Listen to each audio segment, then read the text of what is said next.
আসসালামু আলাইকুম সবাইকে ওয়েলকাম করছি ক্রিপ্টোকারেন্সির আজকের মার্কেট আপডেট ভিডিওতে। সো এখন থেকে আমরা আমাদের ভিডিওর মান উন্নত করার লক্ষ্যে ভিডিওকে 4টি পার্টে ভাগ করব, যার প্রথম পার্টে থাকবে মার্কেটের সমসাময়িক সেন্টিমেন্ট অ্যানালাইসিস প্লাস গুরুত্বপূর্ণ data like ETF, liquidation heatmap, fear এবং greed index, token unlock news, economics calendar ইত্যাদি। সো এগুলো অ্যানালাইসিস করে আমরা মার্কেটের সমসাময়িক সেন্টিমেন্ট বুঝতে পারবো।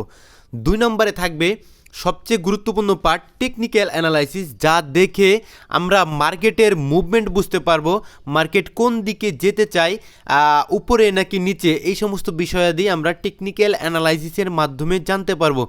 এবং 3 নম্বরে থাকবে ওয়ার্ল্ডের জিওপলিটিক্যাল নিউজ এবং অর্থনৈতিক বিশ্লেষণ।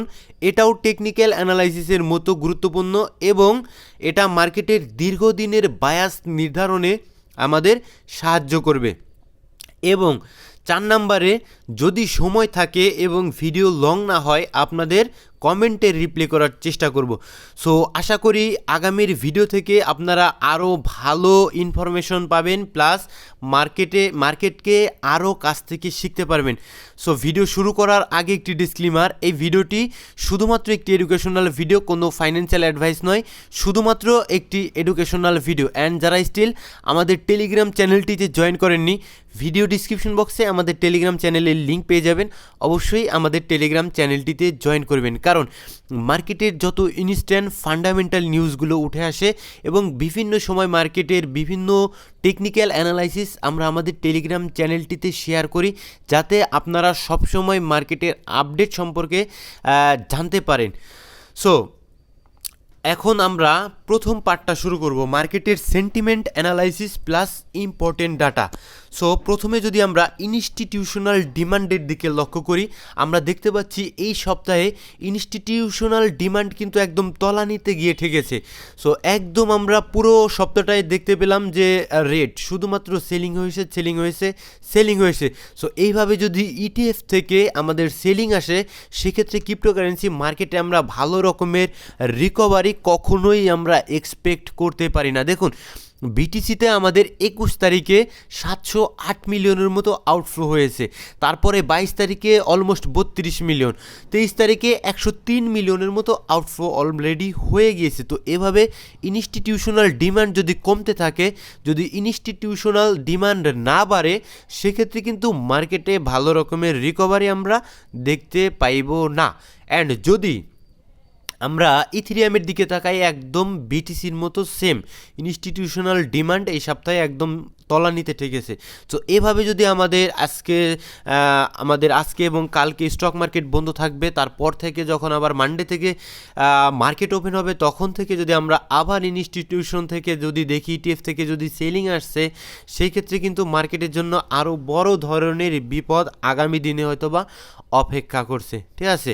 অ্যান্ড যারা আর এটার নেগেটিভ ইফেক্ট যদি এভাবে কন্টিনিউ করতে থাকে, সেলিং এর নেগেটিভ ইফেক্ট কিন্তু আমাদের ক্রিপ্টোকারেন্সি মার্কেটে পড়বে। এবং অলসো বিটিসির ওজি হোল্ডার যারা রয়েছে, ওজি হোল্ডার কারা, যারা অনেক আগে থেকে বিটিসিকে হোল্ড করে, অনেক দীর্ঘদিন আগে থেকে বিটকয়েনকে হোল্ড করে এবং হোয়েলস, তাদের আমরা বলে থাকি বিটকয়েন ওজি হোল্ডার। তো বিটকয়েন ওজি হোল্ডারও ধীরে ধীরে সেল করার ট্রাই করছে, এরকম নিউজও কিন্তু ঘোরাফেরা করছে মার্কেটে, যার ফলশ্রুতিতে মার্কেটের সেন্টিমেন্ট কিন্তু খুব একটা বেশি ভালো মনে হচ্ছে না। সো আমরা যদি ফরেক্স ফ্যাক্টরিতে আসি, আমরা দেখতে পারবো 27 তারিখে কিন্তু প্রেসিডেন্ট ডোনাল্ড ট্রাম্পের ভাষণ রয়েছে। গ্রিনল্যান্ড এবং ইরানের উত্তেজনা অলমোস্ট কিন্তু তুঙ্গে পৌঁছে গিয়েছে, ঠিক আছে। এই বিষয়টা নিয়ে আমি বলেছি লাস্টের দিকে আমরা জিওপলিটিক্যাল নিউজগুলো কভার করব। সো ইরানের উত্তেজনা একদম তুঙ্গে পৌঁছে গিয়েছে। এটা যদি ভাই কোনো সমস্যা হয়, কোনো ধরনের কোনো ভাষণ ডোনাল্ড ট্রাম্প এই নিয়ে নেগেটিভ টিউনে কোনো ভাষণ দেন, 27 তারিখে মার্কেটের 12টা বাজার সম্ভাবনা থাকবে। অ্যান্ড আমাদের 29 তারিখে এফওএমসি স্টেটমেন্ট রয়েছে, যেখান থেকে ম্যাক্সিমাম চান্স থাকবে যে আমাদের রেড কাট হচ্ছে না, no rate cut. So no rate কাটের সাথে মার্কেটের প্রাইস অ্যালগোরিদম ইন কিন্তু অলরেডি হয়ে গিয়েছে। এবার যদি কোনো কারণে রেড কাটের কোনো নিউজ আসে, সেটা কিন্তু মার্কেটকে উপরের দিকে স্পাইক করে দিতে পারে, যার সম্ভাবনা খুবই কম আমার কাছে মনে হচ্ছে। সো এরপর যদি আমরা আসি ট্রুফ্লেশন, দেখুন ট্রুফ্লেশন হলো ইউএসের ইনফ্লেশন, বেসরকারিভাবে বিভিন্ন বেসরকারি সংস্থা যারা রয়েছে তারা কিন্তু বেসরকারিভাবে জরিপ করে, সো সেটাকে আমরা ট্রুফ্লেশন বলি। তো ট্রুফ্লেশন কিন্তু আমাদের ইনফ্লেশন ট্রুফ্লেশন একই জিনিস। সো আমরা কিন্তু অনেক আগে ইনফ্লেশনের ডাটাটা পেয়ে যাই আমাদের অগ্রিম ট্রুফ্লেশনের হতে, ঠিক আছে। সো আমরা সরকারি ডাটা কিন্তু ইনফ্লেশন 1.21% নয়, অনেকটাই উপরে। সো আমরা ট্রুফ্লেশনের থ্রোতে ইনফ্লেশন আমরা দেখতে পাচ্ছি ইউএসের 1.21%, ঠিক আছে। এর ইফেক্ট কিন্তু আগামী 3 মাস 3.5 মাস পর ক্রিপ্টোকারেন্সি মার্কেটে পড়তে পারে, যখন ইউএসএ থেকে সরকারিভাবে ডাটাটা এরকম আসার চেষ্টা করবে, ঠিক আছে। এটা অনেক অ্যাডভান্স, এটা আপনারা লক্ষ্য করতে পারেন, ঠিক আছে। তো ট্রুফ্লেশন 1.21%-এর কাছাকাছি, এটা যদি আগামী দিনের প্রভাব পড়ে, সো 2-3 মাস পরে কিন্তু ক্রিপ্টোকারেন্সি মার্কেটে এর প্রভাব পড়তে পারে, মোটামুটি পজিটিভ প্রভাবই পড়ার সম্ভাবনা রয়েছে। সো লিকুইডেশন হিট ম্যাপে যদি আসেন, পরিষ্কারভাবে এটা ডেইলি টাইম ফ্রেমে ধরা রয়েছে, 24 ঘন্টা টাইম ফ্রেমে। যদি উপরের দিকে খুব একটা বেশি লিকুইডিটি নেই, সো শর্টার টাইম ফ্রেমেও কিন্তু মার্কেট কিছুটা নিচের দিকে আসার সম্ভাবনায় আমার কাছে সবচাইতে বেশি আপাতত দৃষ্টিতে মনে হচ্ছে। অ্যান্ড আমরা যদি ফেয়ার এবং গ্রিড ইন্ডেক্সের দিকে তাকাই, একদম এক্সট্রিম ফেয়ারে রয়েছে মার্কেট, একদম এক্সট্রিম ফেয়ারের কাছাকাছি রয়েছে, ঠিক আছে। এবং যদি আমরা টোকেন আনলকের দিকে তাকাই, সেই ক্ষেত্রে আমরা পরিষ্কারভাবে দেখতে পারবো যে বেশ কিছু ওয়ালেট কানেক্টেড যেটা রয়েছে WCT কয়েন, সেটা কিন্তু 11 ঘন্টা 50 মিনিট পর আনলকিং রয়েছে। সো অলমোস্ট 1.29 মিলিয়নের মতো WCT কয়েন আনলকিং রয়েছে। সো আসলে অলস কয়েনগুলোর এটা একটা বিশাল প্রবলেম, ঠিক আছে। সো এই যে কয়েনগুলো আনলকিং হয়, যারা ইনিশিয়াল, যারা কোর ইনভেস্টর রয়েছে, যারা একদম মূল ইনভেস্টর রয়েছে, তারা কিন্তু ভাই এই সমস্ত কয়েন আনলকিং হলে তারা সেল দেওয়ার ট্রাই করে। সুতরাং এই সমস্ত কয়েন যতই ফান্ডামেন্টালি ভালো থাকুক না কেন, যদি আনলকিং হতে থাকে, সেই ক্ষেত্রে কয়েনের মার্কেট ক্যাপ বাড়লেও কিন্তু কয়েনের প্রাইস কিন্তু খুব একটা বেশি বাড়তে পারে না। আর মার্কেট ক্যাপ যদি না পারে, সেক্ষেত্রে কিন্তু কয়েনের প্রাইস ড্রপ করতে থাকে। সো আনলকিং খুবই গুরুত্বপূর্ণ, এই সমস্ত ডাটাগুলো আপনাদের নজর রাখতে হবে। হিউম্যানিটি প্রোটোকল 20 ঘন্টা পর আনলকিং রয়েছে, 17 মিলিয়নের কাছাকাছি নজর রাখবেন। আরও নিচের দিকে যদি আমরা আসি, সাহারা এআই যে কয়েনটা আছে, এটাও কিন্তু আনলকিং রয়েছে 2 দিন পরে। এবং নিচের দিকে যদি আমরা আরও আসার চেষ্টা করি, রেঞ্জো কয়েনটা আনলকিং রয়েছে 4 দিন পরে, মিল্কওয়ে কয়েনটা আনলকিং রয়েছে, ট্রি হাউস কয়েন আনলকিং রয়েছে অলমোস্ট 9 মিলিয়নের উপরে, হেমি কয়েন আনলকিং রয়েছে, এগুলো একটু নজর রাখার চেষ্টা করবেন। হুক কয়েন আনলকিং রয়েছে। এবং নিচের দিকে আরও যদি আমরা আসি, এই তো এই কয়েনগুলো কিন্তু আনলকিং রয়েছে। সো এইবার আমাদের যে মূল পার্ট, টেকনিক্যাল অ্যানালাইসিস, আমরা এখন টেকনিক্যাল পার্টটাতে চলে আসব। সো শর্ট টার্মের ক্ষেত্রে বিটিসিতে যদি আপনারা লক্ষ্য করেন, চোখটা যদি একটু বড় বড় করেন, সেক্ষেত্রে আপনারা দেখতে পারবেন যে বিটিসি কিন্তু আমাদের অলমোস্ট একটা বেয়ারিশ 1 সপ্তাহ টাইম ফ্রেমে, একদম যদি দেখানোর চেষ্টা করি, আমাদের উইকলি টাইম ফ্রেমে এখানে একটা বেয়ারিশ ইমব্যালেন্স ছিল, রাইট। একদম বেয়ারিশ ইমব্যালেন্স থেকে কিন্তু প্রাইসকে রিজেক্টেড করেছে। তার মানে কি? তার মানে বিটিসি কোথায় যেতে চায়? একদম ইজি ইস্যু, বেয়ারিশ ইমব্যালেন্স খুবই ইম্পর্টেন্ট ছিল, বিটিসি এখন নিচের দিকে যেতে চাইবে, খুবই একদম ইম্পর্টেন্ট একটা জোন থেকে বিটিসি কিন্তু রিজেক্ট করেছে। অ্যান্ড যদি আমরা এখানে লক্ষ্য করেন, ডেইলিতে একটা রাইজিং ওয়েভ প্যাটার্নের মধ্যে রয়েছে এবং একটা প্যারালাল চ্যানেলকে কিন্তু কন্টিনিউ করার চেষ্টা করছে, এবং যা ব্রেকডাউন দিলে আমাদের ক্ষেত্রে কিন্তু খুব খুব খুব বিপদের কারণ হতে পারে। অ্যান্ড আমরা যদি আরও ডিপলি বিটিসির অ্যানালাইসিস আসবো, আমরা তার আগে একটু ইউএসডিটি ডমিনেন্স অ্যানালাইসিস করবো। 4 ঘন্টার টাইম ফ্রেমে যদি লক্ষ্য করেন, অলমোস্ট গোল্ডেন ক্রস হওয়ার পথে কি হয়ে গিয়েছে গোল্ডেন ক্রস। অ্যান্ড আমাদের ট্রেন্ড লাইন ছিল একটা 4 ঘন্টার টাইম ফ্রেমে, ব্রেকআউট দিয়েছে, আমাদের ডাউন ট্রেন্ডে ছিল, এটা ছিল লোয়ার হাই, এটাকে স্ট্রাকচার শিফটিং দিয়েছে এবং রিটেস্টও করেছে, ঠিক আছে। সো এইবার আমাদের রিটেস্ট করেছে সুন্দর একটা লেভেল, আমি একটু পরে এখনই দেখিয়ে দিই। সো দেখুন, রিটেস্টও করেছি, কিন্তু আমাদের এখানে যদি আসেন, আমাদের 50 ডেইলি মুভিং অ্যাভারেজ, যেটা আমাদের 100, আমরা যেখানে অ্যানালাইসিস করেছিলাম যে 100 ডেইলি মুভিং অ্যাভারেজকে খুব সহজে ব্রেকডাউন দিতে পারবে না, সেইখান থেকে কিন্তু ভাই ব্রেকডাউন তো অনেক দূরের কথা, সেইখানে কিন্তু ভাই একদম ব্রেকআউট দিয়ে আমাদের যে 50 ডেইলি মুভিং অ্যাভারেজ ছিল, তার উপরে চলে গিয়েছে ইউএসডিটি ডমিনেন্স, রাইট। সো এখন আমাদের এইটাকেই কিন্তু আবার সাপোর্ট হিসেবে একটু যদি মনোযোগ দিকে দেখার চেষ্টা করেন, মনোযোগ দিয়ে এইটাকেই কিন্তু সাপোর্ট হিসেবে কনসিডার করছে, এখান থেকেই কিন্তু আমাদের ইউএসডিটি ডমিনেন্স পাম্প পাওয়ার চেষ্টা করছে। সো এইটা আমাদের জন্য খুবই খুবই খুবই খারাপ একটা বিষয়, কারণ এখন কিন্তু ইউএসডিটি ডমিনেন্স শর্টার টাইম ফ্রেমে হোক লঙ্গার টাইম ফ্রেমে হোক উপরের দিকে যাওয়ার সম্ভাবনাই সবচাইতে বেশি থাকবে। যে আমার কাছে ব্যক্তিগতভাবে মনে হচ্ছে ডেইলি টাইম ফ্রেমের এই 50 ডেইলি মুভিং অ্যাভারেজটাকে নজর রাখবেন, যদি এখানে ব্রেকডাউন দেয় সেক্ষেত্রে trend line and then trend line breakout দিলে আমাদের এইটা আপাতত ঠিক আছে। তো ম্যাক্সিমাম চান্স থাকবে ইউএসডিটি ডমিনেন্স উপরের দিকে কন্টিনিউ করা, ঠিক আছে। অ্যান্ড আমরা যদি এক্সপিএক্সের চার্টে আজকে একটু দেখানোর চেষ্টা করব, যদি আমরা এসপিএক্সের চার্টে আসি, একটু যদি এসপিএক্সটা দেখানোর চেষ্টা করি, S&P 500 আমাদের দেখুন মান্থলি উইকলি টাইম ফ্রেমের অনেক দিন ধরে একটা প্যারালাল চ্যানেলকে ধরে আছে ভাই। এটা আমাদের ক্রিপ্টোকারেন্সি মার্কেটের বড় ভাই। যদি বড় ভাই দেখুন এই বড় ভাই যখন দাম দেবে ক্রিপ্টোকারেন্সি মার্কেটে যে আমরা খুব বড় সড়ো দাম পাম্প পাবো এরকম কোনো বিষয় নয়, আর উল্টো ক্রিপ্টোকারেন্সি মার্কেটেও কিন্তু নেগেটিভ ইফেক্ট আসার সম্ভাবনা থাকবে, ঠিক আছে। S&P 500 যখন দাম দেবে সেটা আমাদের ক্রিপ্টোকারেন্সির জন্য খুবই খারাপ একটা নিউজ হবে। দেখুন যদি না কোনো অলৌকিক কোনো ঘটনা ঘটে, কারণ রিসেন্টলি আমরা দেখতে পাচ্ছি বিটিসি এটাকে ফলো করছে না, এটা উপরের দিকে S&P 500 উঠে যাচ্ছে অল টাইম হাইয়ের কাছাকাছি, বাট বিটিসি কিন্তু কোয়ালিটি করতে পারছে না, বিটিসি কিন্তু নিচের দিকে পড়ার চেষ্টা করছে।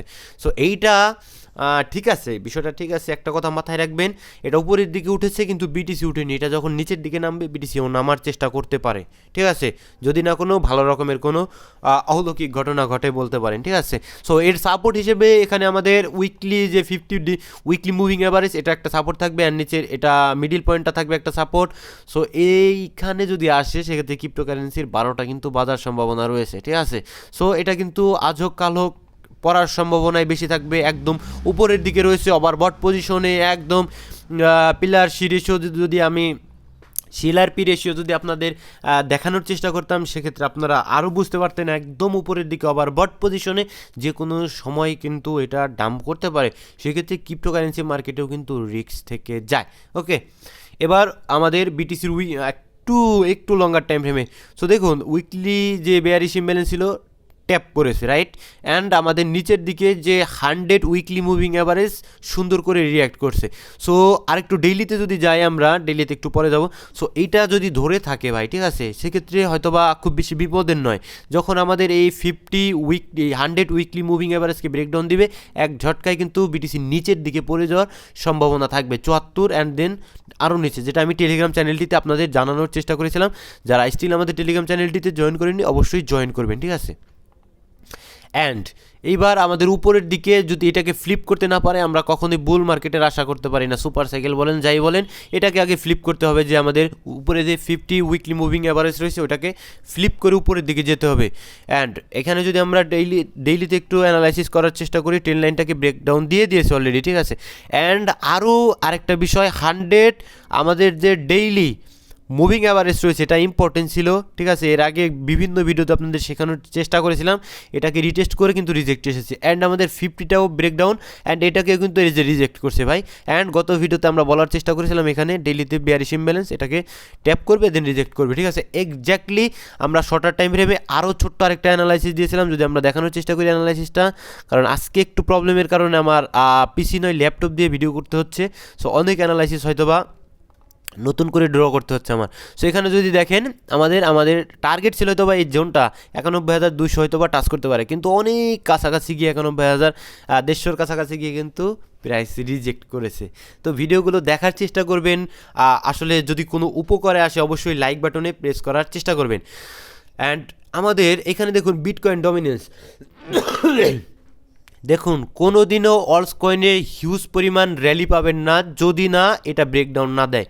এটা কি আমাদের এইটা সম্ভবত আমাদের 100 উইকলি মুভিং অ্যাভারেজ হওয়ার সম্ভাবনাই সবচাইতে বেশি। আমি যদি দেখানোর চেষ্টা করি সেক্ষেত্রে 100 উইকলি মুভিং অ্যাভারেজ যদি এইটাকে ব্রেকডাউন না দেয় সেই ক্ষেত্রে ভাই আমাদের জন্য বিপদ। এটা থেকে বারবার সাপোর্ট আসার চেষ্টা করছে, দেখুন এখান থেকে উপরে যায়, আমাদের উপরে যে 50 রয়েছে সেটাকে রিজেক্ট করে, দেন আবার এটাকে রিজেক্ট করে আবার এটাকে সাপোর্ট করে, এটা ব্রেকডাউন দিলে দেন ওই সব এগ্রেসিভলি ফল ডাউন করতো ভাই। এই অ্যানালাইসিস আজকে নোট করেন, যখন আমাদের বিটকয়েন ডমিনেন্স এটাকে ব্রেকডাউন দিবে কোনটাকে? আমাদের উইকলি টাইম ফ্রেমের যে 100 উইকলি মুভিং অ্যাভারেজ রয়েছে এটাকে ব্রেকডাউন যখন দিবে তখনই আমরা মোটামুটি অলস কয়েনে কিছুটা মোমেন্টাম পাওয়ার চেষ্টা করব। সো এখন আমাদের 3 নাম্বার পার্টে আসবো। 3 নাম্বার পার্টে আমাদের জিও পলিটিক্যাল কিছু নিউজ, যেটা আমাদের জানা অত্যন্ত জরুরি, কারণ এটা নিয়ে আমাদের লঙ্গার টাইম ফ্রেমের বায়াস নির্ধারণ করার চেষ্টা করব আমরা। সো প্রথমে তো ইরান এবং আমেরিকার উত্তেজনা কিন্তু একদম তুঙ্গে, ঠিক আছে? এটা আপনারা একটু নজর রাখবেন, ঠিক আছে? এটা যখন যদি কোনো কারণে তাদের মধ্যে উত্তেজনা বৃদ্ধি পায় এবং ডোনাল্ড ট্রাম্প এবং ইরানের তরফ থেকেও কিন্তু বিভিন্ন সময় কমান্ডাররা বিভিন্ন কথা বলার চেষ্টা করেছে বিভিন্ন নিউজে আমি দেখলাম, যদি এরকম কোনো ঘটনা ঘটে ইরান এবং আমেরিকার মধ্যে কোনো উত্তেজনাকর পরিস্থিতি ক্রিয়েট হয়ে যায়, সেক্ষেত্রে ভাই কোনো কথা নেই, ক্রিপ্টোকারেন্সি মার্কেটে কিন্তু বিশাল প্রভাব পড়ার সম্ভাবনা রয়েছে, নেগেটিভ প্রভাব অবশ্যই। সো নজর রাখবেন সবসময় টুইটারে এবং আমাদের টেলিগ্রাম চ্যানেলটিতে সবার আগে আমরা জানিয়ে দেবো যে আসলে এরকম কোনো নিউজ উঠে আসলে আমরা জানিয়ে দেওয়ার চেষ্টা করব। অ্যান্ড 2 নম্বর নিউজ, একটু গুড নিউজের মধ্যে জাপান থেকে যে রেট হাইক হওয়ার কথা ছিল সেটা আপাতত হচ্ছে না। জাপানে ইলেকশন রয়েছে, আপাতত রেট হাইক হচ্ছে না, ঠিক আছে? আপাতত ঠিকঠাক। সো এটা কিছুটা মনে করতে পারেন, কারণ আপনারা জানেন জাপানের কিন্তু বড় বড় ইনভেস্টররা আসলে আমেরিকার বন্ড বাই করে রেখেছে, আমেরিকাকে ঋণ দিয়েছে। তো সেক্ষেত্রে জাপানের আসলে রেট হাইক হলে ওই সমস্ত ঋণ কিন্তু আসলে বন্ডগুলো কিন্তু তারা বিক্রি করে আসলে জাপানে ইনভেস্ট করার সম্ভাবনা থাকবে, ঠিক আছে? এটা আমার কাছে ব্যক্তিগতভাবে মনে হয়, ঠিক আছে? তো এটা একটু গুড নিউজ। কিন্তু ভাই জিও পলিটিক্যালি ভাই টেনশন রয়েছে গ্রিনল্যান্ড নিয়ে। যে দেখুন গ্রিনল্যান্ড নিয়ে যে ডিলটা করেছে ডোনাল্ড ট্রাম্প, একদম পরিষ্কারভাবে ডিল আসলে করেছে বলতে করার পথে ফ্রেমওয়ার্ক ক্রিয়েট করেছে মাত্র, ঠিক আছে?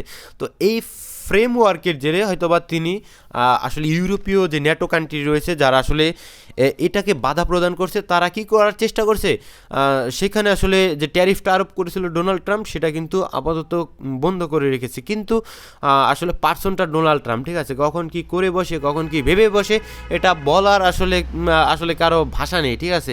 সো এটা একটু বিপদের। কখন আবার কোন নেগেটিভ নিউজ নিয়ে আসবে গ্রিনল্যান্ড নিয়ে, সেটা কিন্তু বিপদের হয়ে যেতে পারে। এই সমস্ত টেনশন আসলে আনসার্টেনিটি, এই সমস্ত আনসার্টেনিটি যখন থাকবে মার্কেটে, গোল্ড পাম্প করবে, বাট বিটিসি যেই সমস্ত রিস্ক অ্যাসেট রয়েছে এগুলো পাম্প করবে না। যেগুলো সেফ অ্যাসেট রয়েছে, গোল্ড সিলভার সহ যেই সমস্ত বন্ড সেফ অ্যাসেট রয়েছে, ওই সমস্ত অ্যাসেটগুলো উড়াল দিতে পারে, কমোডিটি মেটাল এই সমস্ত অ্যাসেটগুলো উড়াল দিতে পারে। বাট ক্রিপ্টোকারেন্সি মার্কেট কিন্তু ভাই লিকুইডিটি সেন্সিটিভ মার্কেট, সামান্য বাজে নিউজে কিন্তু অবস্থা কায়েল হওয়ার সম্ভাবনা রয়েছে। ভালো থাকবেন, সুস্থ থাকবেন। এই ভিডিওটি শুধুমাত্র একটি এডুকেশনাল ভিডিও।